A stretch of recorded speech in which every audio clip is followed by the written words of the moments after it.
کہ آپ ایک دوسرے کا مذاق نہ اڑایا کریں، کیونکہ مذاق اڑانا جو ہے وہ بہت بڑی زیادتی ہے، اور یہ انسان کو جو ہے وہ تکبر تک پہنچا دیتا ہے،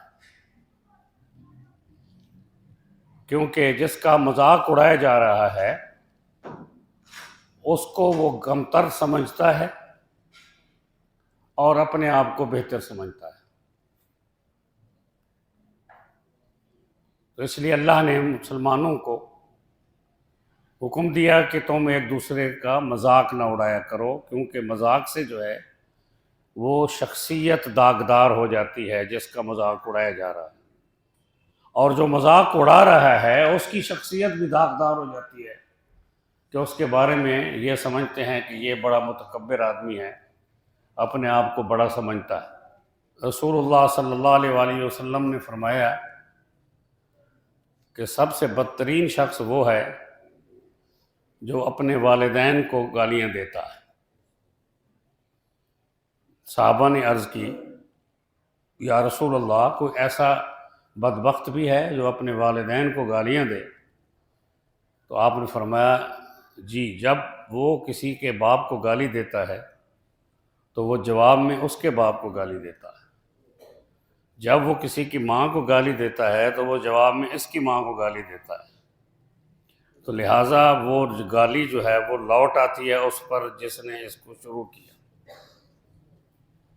اگر آگے سے جواب نہیں آتا تو وہ گالی بھی لوٹ آتی ہے، اس لیے اس نے اپنے ماں باپ کو گالی دی۔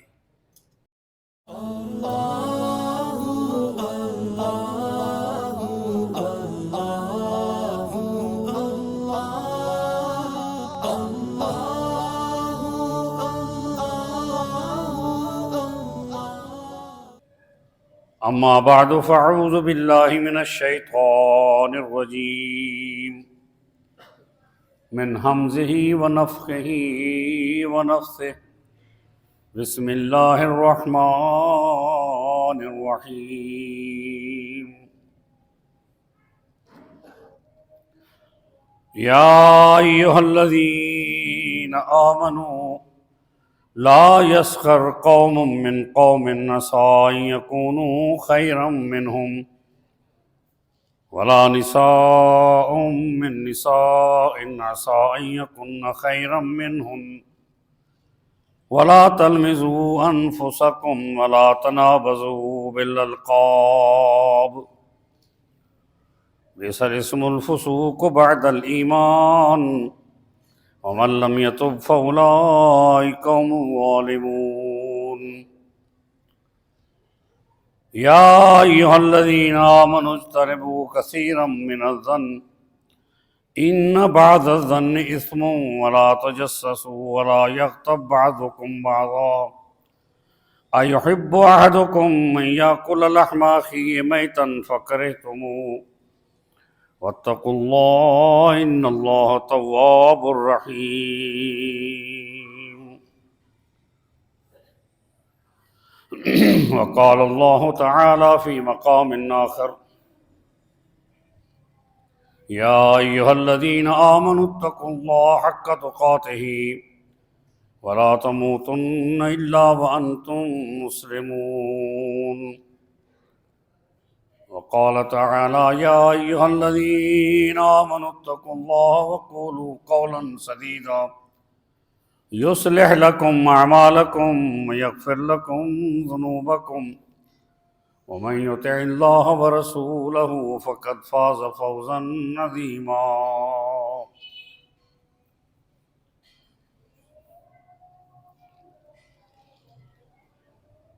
أما بعد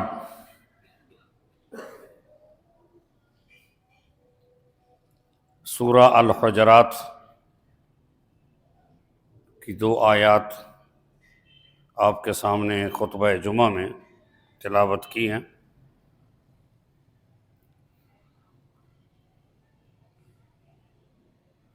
اللہ تعالیٰ فرماتے ہیں کہ اے ایمان والو،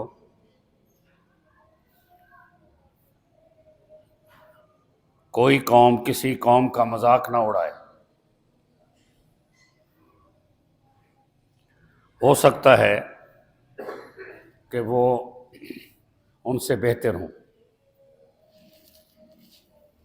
اور نہ ہی عورتیں دوسری عورتوں کا مذاق اڑائیں۔ ہو سکتا ہے کہ وہ ان سے بہتر ہوں، اور اپنے آپ پر عیب نہ لگاؤ، اور ایک دوسرے کو برے ناموں کے ساتھ نہ پکارو، کیونکہ ایمان لانے کے بعد فسق کے کام برے ہی رہتے ہیں۔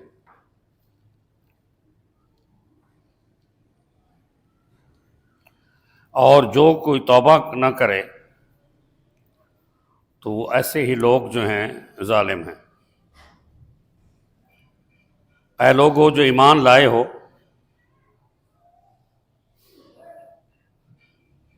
گمان کرنے سے بچو، بہت زیادہ گمان کرنے سے بچو، کیونکہ بے شک کچھ گمان جو ہیں وہ گناہ ہیں۔ اور جاسوسی نہ کرو، اور غیبت نہ کرو، اور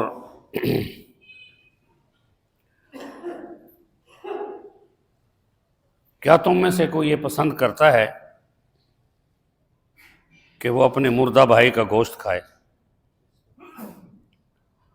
تو یقیناً تم ناپسند کرتے ہو، اور اللہ سے ڈرتے رہو، بے شک اللہ تعالیٰ قبول کرنے والا بحد رحم والا ہے۔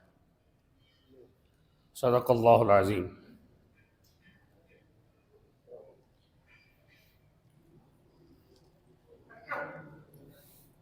سورہ الحجرات میں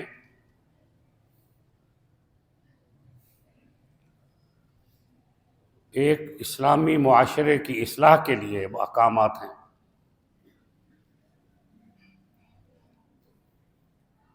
یہ سورت مدنی ہے، اور اس سورت میں شروع میں رسول اللہ صلی اللہ علیہ وسلم کی اور اللہ کی اطاعت کا حکم ہے، اور رسول اللہ صلی اللہ علیہ وآلہ وسلم کی ذات گرامی کی عزت اور تکریم کا حکم ہے، اور پھر رسول اللہ صلی اللہ علیہ وآلہ وسلم کو اپنے گھر سے بلانے کا منع کیا گیا ہے،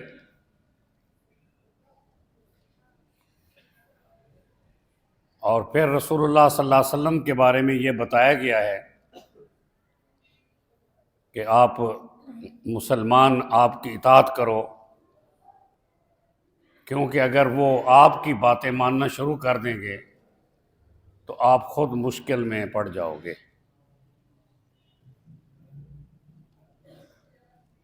یہ بات جو ہے اس لیے فرمائی کہ اللہ کے رسول جو ہیں وہ وحی کے ذریعے سے بات کرتے ہیں، اس لیے ان کی بات جو ہے وہ اٹل اور اتھینٹک ہوتی ہے۔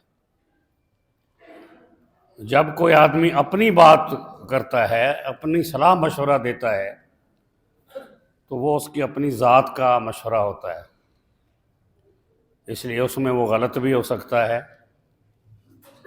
اور اس کے دل میں یہ بھی بات ہو سکتی ہے کہ یہ میری بات مانی جائے، نہ مانی جائے تو وہ ناراض ہو جاتا ہے۔ اس لیے اللہ نے امت کو یہ حکم دیا کہ وہ اپنے صلاح مشورے، اپنی باتیں رسول اللہ صلی اللہ علیہ وآلہ وسلم کو نہ بتائیں کہ جی ہماری بات مانیں، اس پر جو ہے وہ زور نہ دیں، کیونکہ اللہ کا رسول بہتر جانتا ہے۔ اس لیے صحابہ کرام جو ہیں وہ جب حضور ان سے پوچھتے تھے تو صحابہ کرام یہی عرض کرتے تھے، اللہ و رسولہ عالم، اللہ اور اس کا رسول ہی جانتا ہے، ہمیں اس بارے میں کوئی علم نہیں۔ معاشرے کی اصلاح اور جماعتی پابندی کے لیے، جماعتی نظم و نسق کے لیے امیر مقرر کیے گئے۔ اس لیے اپنا صلاح مشورہ جو ہے یا اپنی بات امیر کو پہنچاؤ، اور قرآن یہ کہتا ہے حضور کو وَشَاوِرْهُمْ فِي الْأَمْرِ، جو مختلف امور ہیں، کام ہیں، ان میں مشورہ ان سے کرو۔ فَإِذَا عَزَمْتَ فَتَوَكَّلْ عَلَى اللَّهِ، پھر جب آپ فیصلہ کر لیں تو پھر اللہ پر توکل کریں۔ پھر جو مشورہ دینے والے ہیں اگر ان کے خلاف بھی امیر کا فیصلہ آ جاتا ہے تو ان کو ناراضگی نہیں کر۔ اس کے بعد اللہ تعالیٰ نے مسلمانوں کو یہ حکم دیا ہے کہ جب آپ کے پاس کوئی شخص خبر لائے، کیونکہ ہر شخص کسی نہ کسی صورت میں گناہ گار ضرور ہوتا ہے، کوئی فاسق ہوتے ہیں، کسی سے کچھ معاصی ہو گئے ہوتے ہیں، اور کسی سے چھوٹے گناہ ہو جاتے ہیں، کسی سے بڑے گناہ ہو جاتے ہیں۔ تو اس لیے جب بھی کوئی خبر آپ کے پاس لائے تو آپ اس کی خوب تحقیق کریں، کہیں ایسا نہ ہو کہ آپ اس خبر کے مطابق کوئی فیصلہ کر لیں اور ایکشن لے لیں اور بعد میں آپ کو جو ہے وہ شرمندگی اٹھانی پڑے۔ اس لیے فیصلہ لینے سے پہلے، ایکشن لینے سے پہلے خوب جو ہے وہ چھان بین کر لیا کریں۔ اس کے بعد اللہ تعالیٰ نے یہ حکم دیا ہے کہ اگر مسلمانوں کے دو گروہ آپس میں لڑ پڑیں تو ان کے درمیان صلح کراؤ، ایسے جیسے دو بھائیوں کے درمیان صلح کرائی جاتی ہے، اور وہ صلح جو ہے وہ عدل اور قسط سے کرائی جائے، حق و انصاف سے صلح کرائی جائے، کیونکہ تمام مسلمان جو ہیں وہ بھائی بھائی ہیں۔ انما المؤمنون اخوۃ، کہ مسلمان جو ہیں وہ سب بھائی بھائی ہیں، اس میں عورتیں بھی شامل ہیں۔ اس کے بعد جو اگلا حکم ہے وہ یہ ہے کہ آپ ایک دوسرے کا مذاق نہ اڑایا کریں، کیونکہ مذاق اڑانا جو ہے وہ بہت بڑی زیادتی ہے، اور یہ انسان کو جو ہے وہ تکبر تک پہنچا دیتا ہے، کیونکہ جس کا مذاق اڑایا جا رہا ہے اس کو وہ کمتر سمجھتا ہے اور اپنے آپ کو بہتر سمجھتا ہے۔ تو اس لیے اللہ نے مسلمانوں کو حکم دیا کہ تم ایک دوسرے کا مذاق نہ اڑایا کرو، کیونکہ مذاق سے جو ہے وہ شخصیت داغدار ہو جاتی ہے جس کا مذاق اڑایا جا رہا ہے، اور جو مذاق اڑا رہا ہے اس کی شخصیت بھی داغدار ہو جاتی ہے کہ اس کے بارے میں یہ سمجھتے ہیں کہ یہ بڑا متکبر آدمی ہے، اپنے آپ کو بڑا سمجھتا ہے۔ اس میں عورتوں کا علیحدہ ذکر بھی کیا ہے۔ اکثر جگہوں پر اللہ نے جب جمع کا صیغہ استعمال کیا ہے تو اس میں مرد اور عورت سب شامل ہوتے ہیں، لیکن بعض جگہوں پر جہاں بہت امپارٹنٹ احکامات اللہ نے دینے ہوتے ہیں تو عورتوں کے لیے علیحدہ بھی احکامات اسی طرح کے دیے گئے، تاکہ ان کو بھی یہ احساس ہو کہ جی ہم نے بھی ایک دوسرے کا مذاق نہیں اڑانا۔ اور اللہ کے نزدیک اللہ نے یہ فرمایا کہ جس کا مذاق اڑایا جا رہا ہے ہو سکتا ہے کہ وہ بہتر ہو، آپ سے۔ فرمایا کہ وَلَا تَلْمِزُوا أَنفُسَكُمْ، حالانکہ انسان جو ہے وہ الزام دوسرے کو دیتا ہے، لیکن اللہ نے یہ فرمایا کہ الزام وہ اپنے آپ کو دیتا ہے، وہ دوسرے کو نہیں دیتا، کیونکہ شہادت کے بغیر الزام نہیں دیا جا سکتا۔ جب کسی پر الزام لگائیں گے تو وہ آپ پر لوٹ آئے گا واپس۔ اس لیے قرآن نے فرمایا کہ وَلَا تَلْمِزُوا أَنفُسَكُمْ، اپنے آپ پر الزام نہ لگاؤ، اپنے آپ کو الزام نہ دو۔ اور پھر یہ کہ رسول اللہ صلی اللہ علیہ وآلہ وسلم نے فرمایا کہ سب سے بدترین شخص وہ ہے جو اپنے والدین کو گالیاں دیتا ہے۔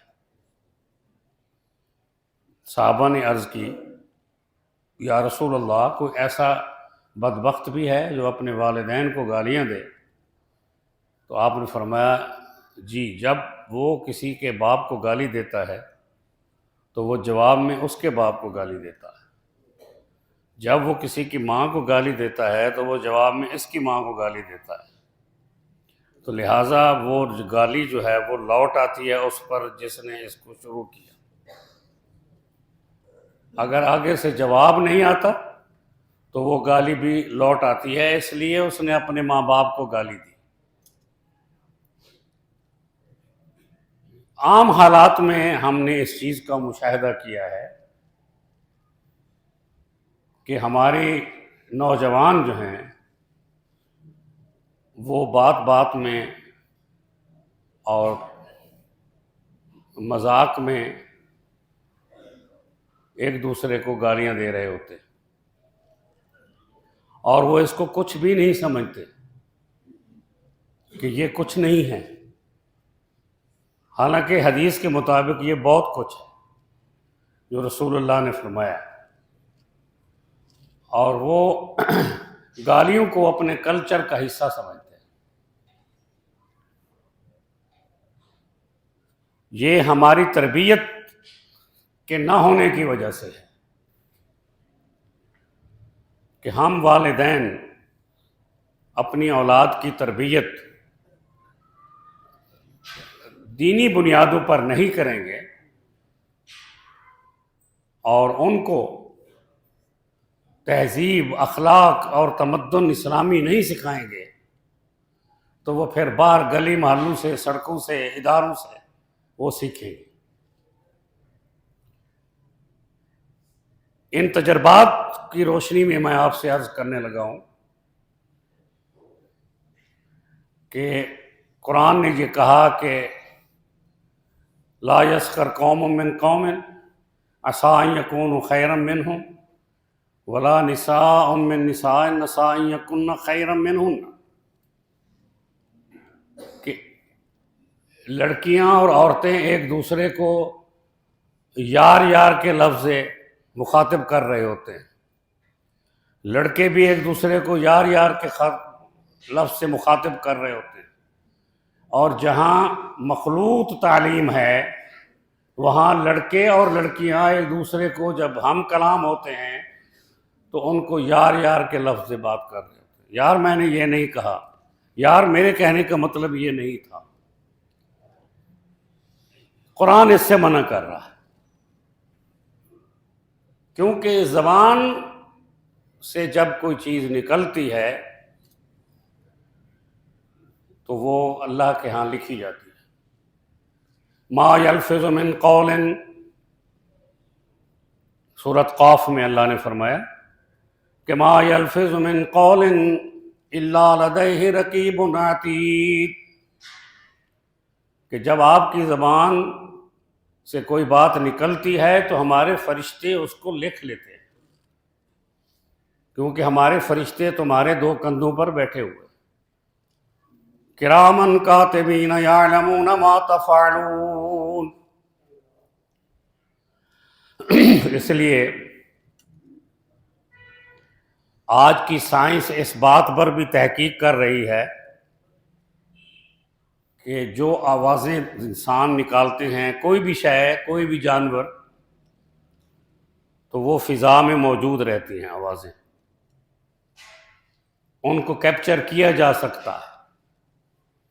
جس طرح آپ اپنے گھروں سے دھواں اڑاتے ہیں یا گاڑیوں سے دھواں اڑتا ہے، وہ فضا میں موجود رہتا ہے۔ جب اس طرح کا موسم ہوتا ہے تو وہ زمین پہ آ جاتا ہے۔ اس کو فوگ کہتے ہیں، جس کی وجہ سے دمہ، تکلیف، آنکھوں کی بیماری، دل کی بیماریاں جو ہیں وہ شروع ہو جاتی ہیں۔ یہ فضا میں ختم نہیں ہوتا، یہ رہ جاتا ہے، 4-5 مہینے بعد یہ پھر واپس آ جاتا ہے نیچے۔ اسی طرح کہتے ہیں جی آوازیں جو ہیں ان کو بھی سنا جا سکتا ہے، اس پر تحقیق ہو رہی ہے۔ تو اس لیے جو کچھ آپ اپنی زبان سے بولتے ہو، قرآن بولتے ہو، ثواب لکھا جاتا ہے۔ رسول اللہ کی حدیث بیان کرتے ہو، اس کا ثواب لکھا جاتا ہے۔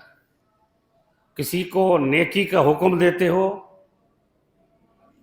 جیسا کہ رسول اللہ صلی اللہ علیہ وآلہ وسلم نے فرمایا، امر بالمعروف و نہی عن المنکر، کہ نیکی کا حکم دینا اور برائی سے روکنا، یہ ثواب لکھا جاتا ہے۔ اور پھر رسول اللہ نے فرمایا کل معروف صدقہ، ہر نیکی کا کام جو ہے وہ صدقہ ہے، وہ نیکی ہے، چاہے وہ آپ اپنے ہاتھ سے کریں، اپنی زبان سے کریں، اپنی آنکھ سے کریں، اپنے پاؤں سے کریں۔ تو جس طرف بھی آپ جاتے ہیں، جیسے رسول اللہ نے فرمایا کہ مسجد کی طرف آنے والا اذان سن کر جو گھر سے وضو کر کے مسجد کی طرف آتا ہے، تو قرآن رسول اللہ فرماتے ہیں وَبِكُلِّ خُطْوَةٍ تَمْشِيهَا إِلَى الصَّلَاةِ صَدَقَةٌ، کہ جب وہ قدم اٹھاتا ہے اپنے گھر سے وضو کر کے مسجد کی طرف قدم اٹھاتا ہے، تو اس کے گھر سے ہر قدم کا ثواب لکھا جاتا ہے، نیکی ہے۔ اسی طرح زبان کا، کہ رسول اللہ صلی اللہ علیہ وسلم نے فرمایا کہ کف علیک ھذا، آپ نے اپنی زبان مبارک پر اپنی 2 انگلیاں رکھی اور آپ نے اس کو پکڑا اور فرمایا کہ اس کو اپنے کنٹرول میں رکھو، کیونکہ اسی زبان کی بدولت تمہارے پورے جسم کو سزا دی جائے گی۔ یہ اس کو زبان کا ایک ٹکڑا نہ سمجھو۔ فرمایا کہ جب لوگوں کو جہنم میں اوندھے منہ پیشانیوں کے بل لٹکایا جائے گا، الا حصائد السنتہم، یہ ان کی زبان کا کیا دھرا ہوگا، جس کی وجہ سے ان کو یہ جہنم میں بھیج دیا جائے گا۔ تو اس لیے قرآن یہ فرماتا ہے کہ اللہ کا ذکر کرے یہ زبان۔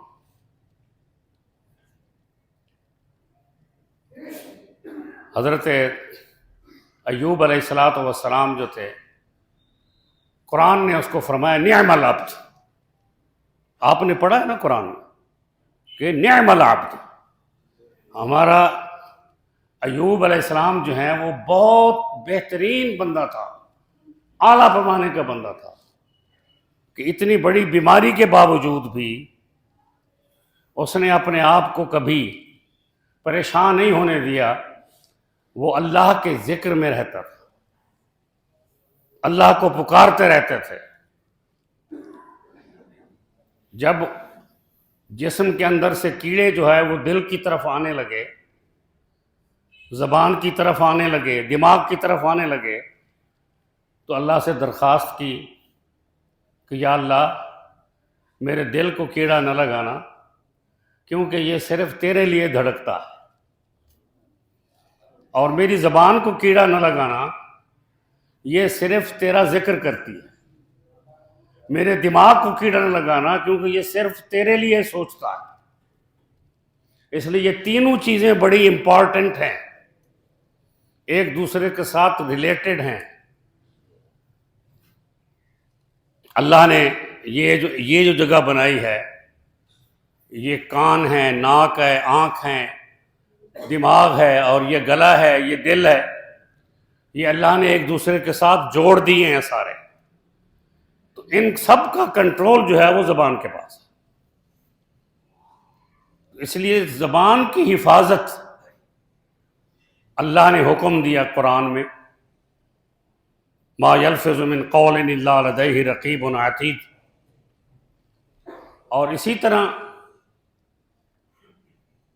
رسول اللہ صلی اللہ علیہ وآلہ وسلم کے بارے میں اللہ نے قرآن میں فرمایا کہ لو کنت فظا غلیظ القلب لانفضوا من حولک، کہ اے نبی پاک صلی اللہ علیہ وسلم اگر آپ سخت دل ہوتے تو آپ کے دل میں خدا نخواستہ کوئی کسی کے بارے میں کوئی دشمنی ہوتی، کوئی یہ ہوتا کہ آپ ان سے نفرت کرتے ہو، تو یہ لوگ جو مسلمان ہوئے ہیں یہ آپ کے پاس کبھی نہ ہوتے. اس لیے اللہ نے قرآن میں فرمایا قولوا للناس حسنا، لوگوں سے ہمیشہ نیکی کی بات کرو، اچھائی کی بات کرو. اور جب بھی آپ اللہ کی دعوت کے لیے لوگوں کو بلاتے ہیں تو وہاں بھی ادع الی سبیل ربک بالحکمت والموعظۃ الحسنہ وجادلہم باللتی ہی احسن، کہ جب آپ اپنے دین کے معاملات میں دلائل دے رہے ہوتے ہیں تو حکمت اور دانائی سے بات کریں، اور جب بھی آپ ان سے دلائل کی بات کریں گے تو آسان طریقے سے بات کریں، اور ان کو اس بات پر قائل کریں کہ ہماری دعوت جو ہے وہ کتاب و سنت ہے، اس کے علاوہ اور کوئی نہیں. تو جب آپ تخلیے میں بیٹھتے ہیں تو قرآن کیا فرماتا ہے؟ ان کی تعریف کرتا ہے کہ الذین یذکرون اللہ قیاما وقعودا وعلی جنوبہم ویتفکرون فی خلق السماوات والارض ربنا ما خلقت ھذا باطلا سبحانک فقنا عذاب النار. کہ وہ لوگ جو اللہ کا ذکر کرتے ہیں، یذکرون اللہ قیاما وقعودا وعلی جنوبہم، قیام کی حالت میں، بیٹھے کی حالت میں، اور پہلو کے بر سوئے کی حالت میں وہ کیا کرتے ہیں؟ اللہ کا ذکر کرتے ہیں. جاگ ہوتی ہے تو وہ بھی اللہ کا ذکر کرتے ہیں. لا الہ الا اللہ وحدہ لا شریک لہ لہ الملک ولہ الحمد یحیی ویمیت وہو علی کل شیء قدیر. پھر دوسری جگہ پہ آتا ہے بیدک الخیر انک علی کل شیء قدیر، کہ جب آپ کی نیند سے جاگ ہو، آپ باوضو ہو کر سوئیں تو وہ ساری رات جو ہے باوضو ہو کر سونے والا جو ہے وہ اللہ کی راہ میں، اللہ کی دربار میں عبادت گزار لکھا جاتا ہے. کہ وعباد الرحمن الذین یمشون علی الارض ہونا واذا خاطبهم الجاہلون قالوا سلاما والذین یبیتون لربہم سجدا وقیاما. کہ زمین پر وہ ایستگی سے چلتے ہیں، تحمل سے چلتے ہیں، وقار سے چلتے ہیں، تکبر سے نہیں چلتے. اور کیا کرتے ہیں؟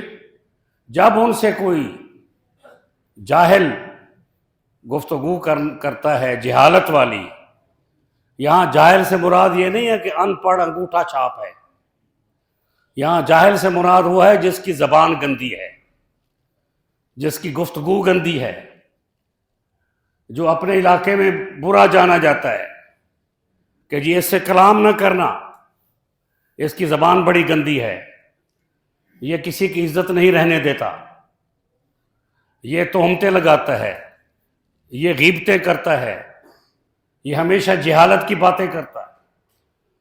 تو قرآن یہ کہتا ہے کہ وہ مسلمان جو ہیں وہ اس کو سلوٹ کر کے نکل جاتے ہیں. یہ قرآن ہے. قرآن یہ فرماتا ہے وَإِذَا خَاطَبَهُمُ الْجَاهِلُونَ قَالُوا سَلَامًا. یہ سلام کا معنی یہ نہیں ہے کہ السلام علیکم اس کو کہیں. یہ سلام کا معنی یہ ہے کہ اس سے پہلو تو ہی اختیار کر کے آپ نکل جائیں، اس کا حصہ نہ بنے. حضرت ابوبکر صدیق رضی اللہ تعالیٰ عنہ کو ایک شخص جو ہے وہ برا بھلا کہہ رہا تھا، گالم گلوچ کر رہا تھا. حضرت ابوبکر صدیق خاموش رہے. حضور صلی اللہ علیہ وآلہ وسلم مسکرا رہے تھے ساتھ کھڑے ہوئے. تو جب حضرت ابوبکر صدیق اس کو جواب دینے لگے تو آپ وہاں سے چل پڑے. حضرت ابوبکر صدیق آپ کے پیچھے دوڑے، فدا کا ابی و امی یا رسول اللہ، اللہ کے رسول میرے ماں باپ آپ پر قربان ہوں. جب وہ گالیاں دے رہا تھا آپ مسکرا رہے تھے. جب میں نے جواب دینے کی کوشش کی تو آپ یہاں سے چل پڑے. آپ نے فرمایا کہ جب آپ نے جواب دیا تو درمیان میں شیطان آ گیا. تو جہاں شیطان ہوتا ہے وہاں نبی نہیں ہوتا، وہاں نبی نہیں کھڑا ہوتا.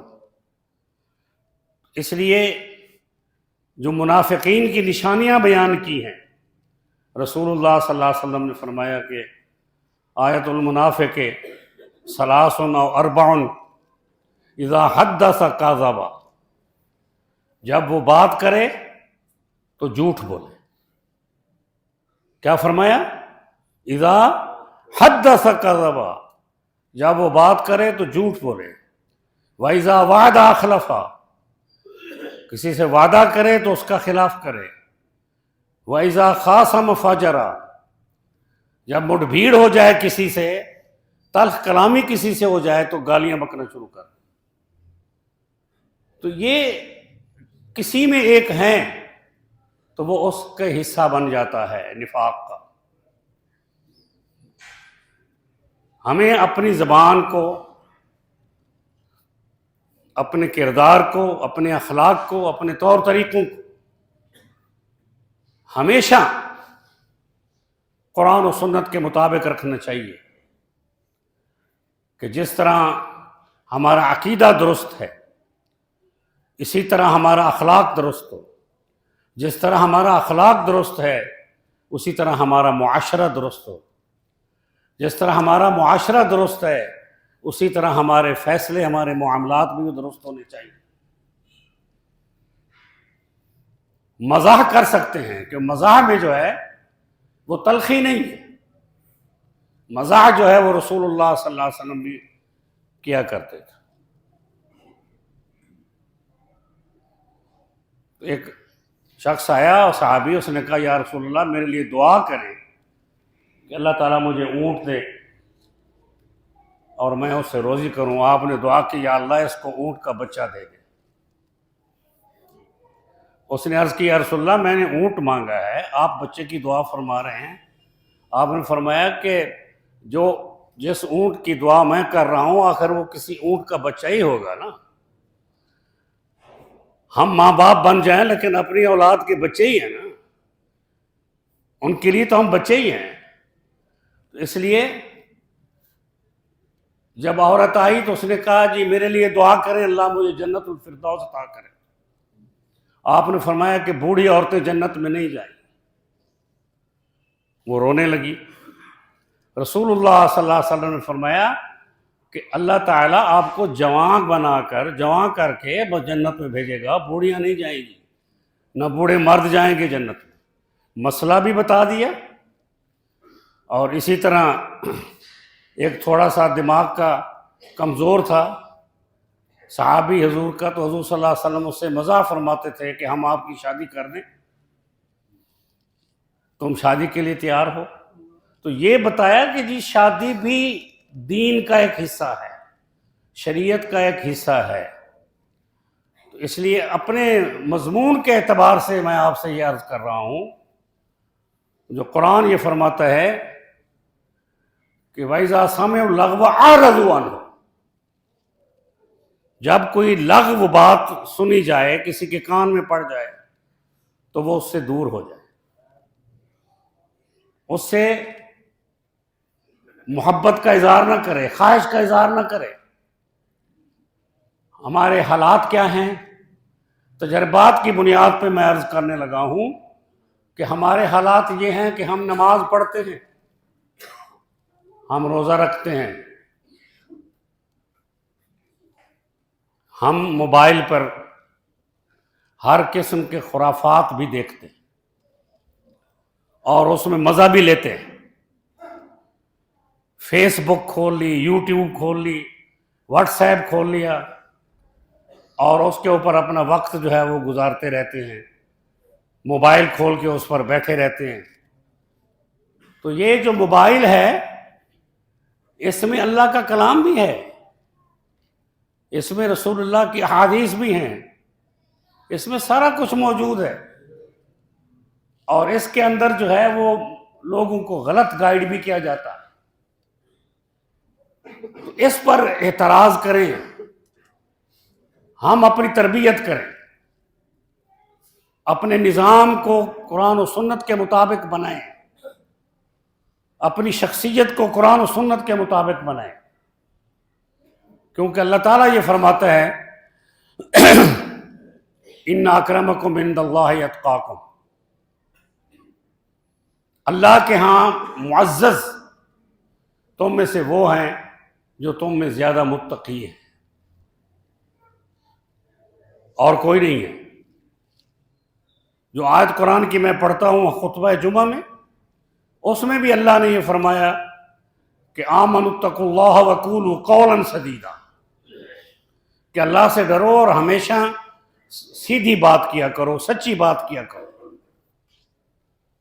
میں یہ عرض کرنے لگا ہوں کہ جہاں کہیں بے ایمانی ہوتی ہے، جہاں کہیں گفتگو بری ہوتی ہے، جہاں کہیں فواحش ہوتے ہیں،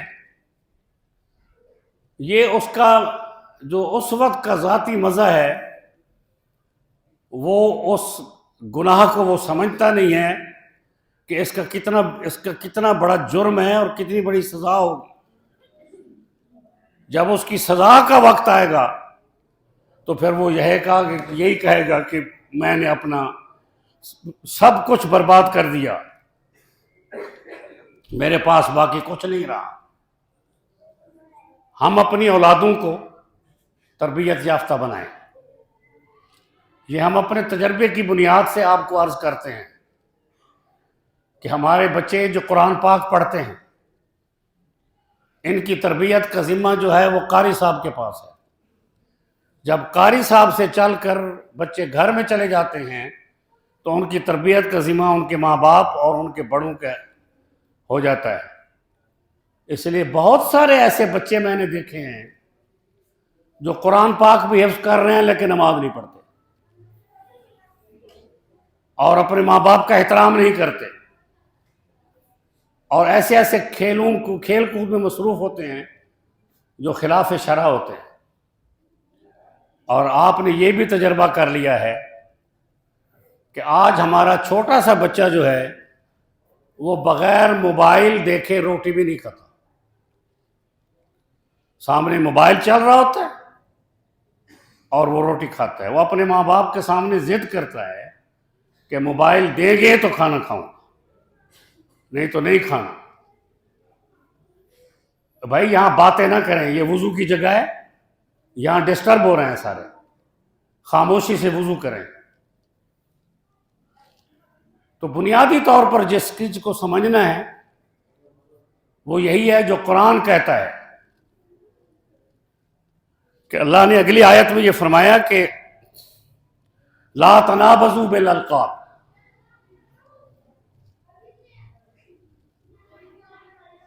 کہ برے القابات جو ہیں وہ ایک دوسرے کو نہیں دیں۔ اگر کسی میں کوئی عیب ہے،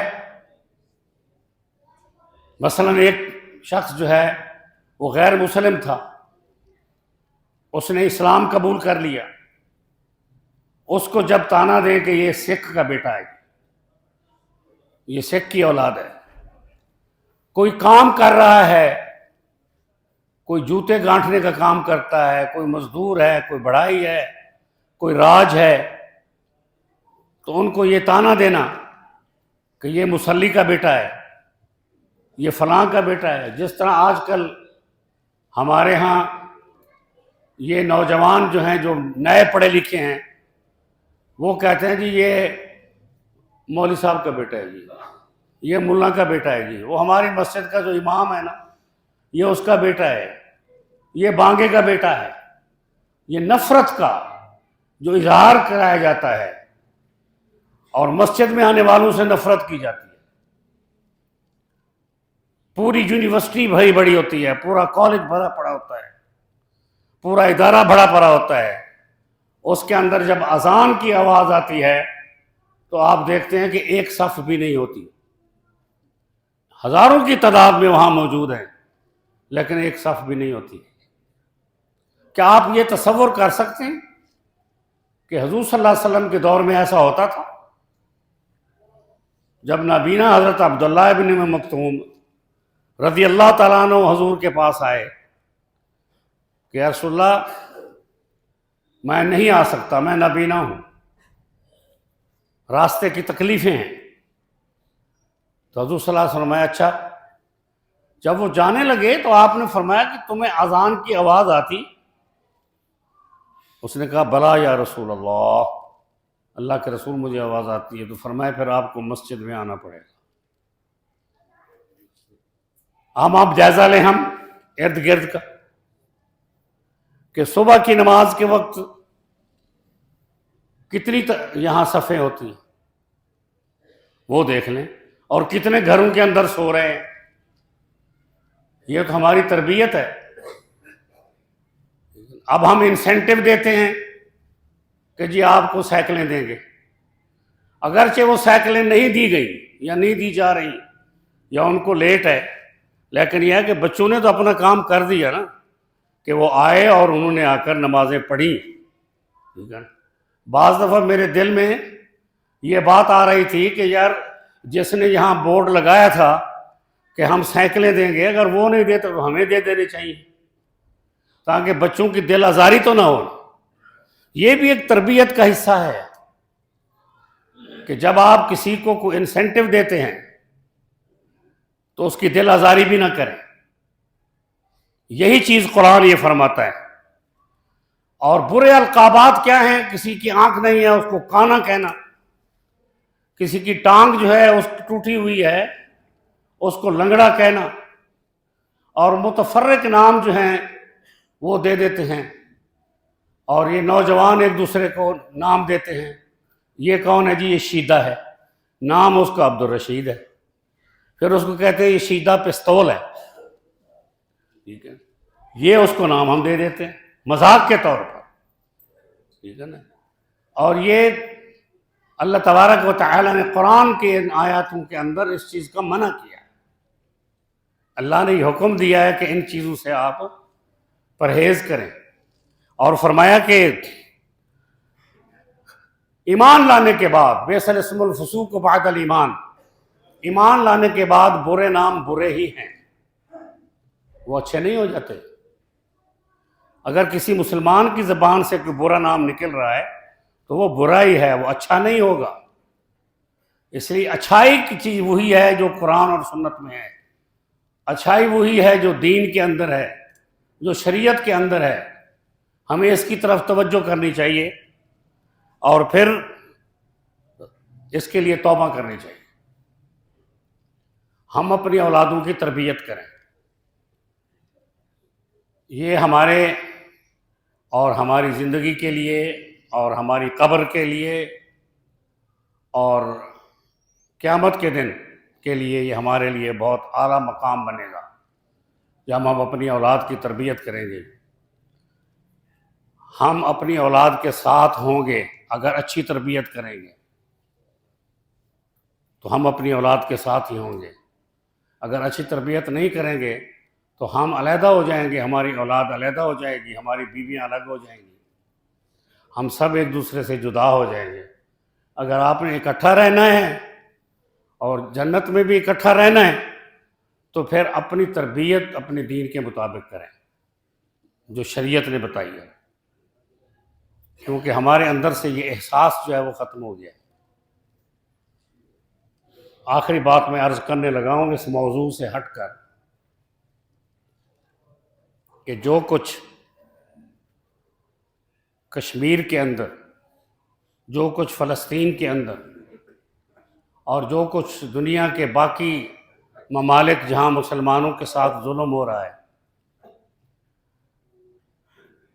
جو کچھ ہو رہا ہے، ہماری اس کی طرف کوئی توجہ نہیں، ہمارا اس پر کوئی احساس نہیں ہے۔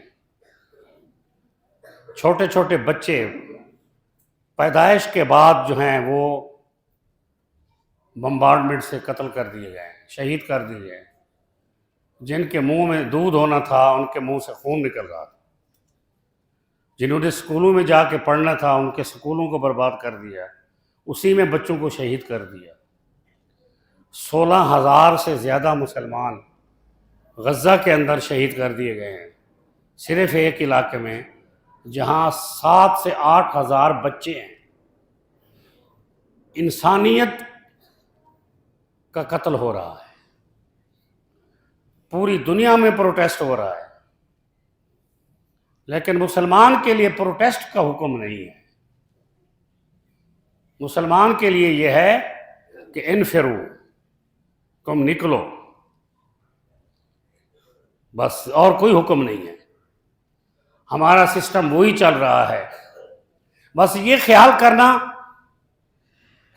کہ وہاں اللہ کے ہاں شکایت نہ ہو جائے ہماری۔ اگر اللہ کے ہماری شکایت ہو گئی تو پھر ہمیں وہاں سے کچھ نہیں ملے گا۔ ہماری نمازیں، روزے، حج، زکوٰۃ یہ ہمیں کوئی فائدہ نہیں دیں گے اگر وہاں شہداء نے اور بچوں نے شکایت کر دی کہ جی ان کو تو کچھ بھی نہیں تھا، یہ تو بڑے آرام سے رہ رہے تھے، ان کو تو کوئی مشکل نہیں تھی، ہم ہی شہید ہو رہے تھے نا، ان کو کیا؟ چلو ہم سمجھتے ہیں، ہمیں ایک تھوڑا سا اشارہ ملتا ہے کہ اگر ترکیہ جو ہے نا اس نے اپنی امداد بھیجی ہے تو اس نے پہلے کہہ دیا اس کو کہ یہ میرے قافلے جا رہے ہیں کانوائے غزہ میں، اگر تم نے ان کو روکا تو تیری اور میری براہ راست جنگ ہوگی۔ ان کو نہیں روکا اس نے، وہ کانوائے جانے دیا، کیونکہ اردغان نے یہ کہہ دیا تھا کہ یہ رکے تو پھر تمہارے ساتھ ہماری جنگ ہوگی۔ تو اس لیے اللہ تبارک و تعالیٰ نے مومن کی شان کو بلند کیا ہے، کافر کو ڈرپوک بنایا ہے۔ اگر ہم ڈرپوک ہو جائیں گے تو کافر جو ہے وہ بہادر بن جائے گا۔ یہ کہتے ہیں جب بھی ایک بندہ جو تھا وہ اس نے اپنے سے زیادہ طاقتور کو نیچے گرایا ہوا تھا اور وہ اس کو مار رہا تھا، اوپر والا مار بھی رہا تھا، رو بھی رہا تھا۔ تو اس نے کہا یار مار تو رہے ہو، رو کیوں رہے ہو؟ کہ رو اس لیے رہا ہوں کہ اگر یہ اٹھ کھڑا ہوا تو اس نے مجھے مار دینا ہے۔ اب یہ یہودی سلطنت کی حالت یہی ہو چکی ہے کہ مار تو رہا ہے لیکن اس کو خطرہ بڑا ہے کہ اگر یہ اٹھ پے اور یہ اکٹھے ہو گئے اور یہ میرے خلاف آ گئے تو پھر میری خیر کوئی نہیں۔ وآخر دعوانا ان الحمد للہ رب العالمین۔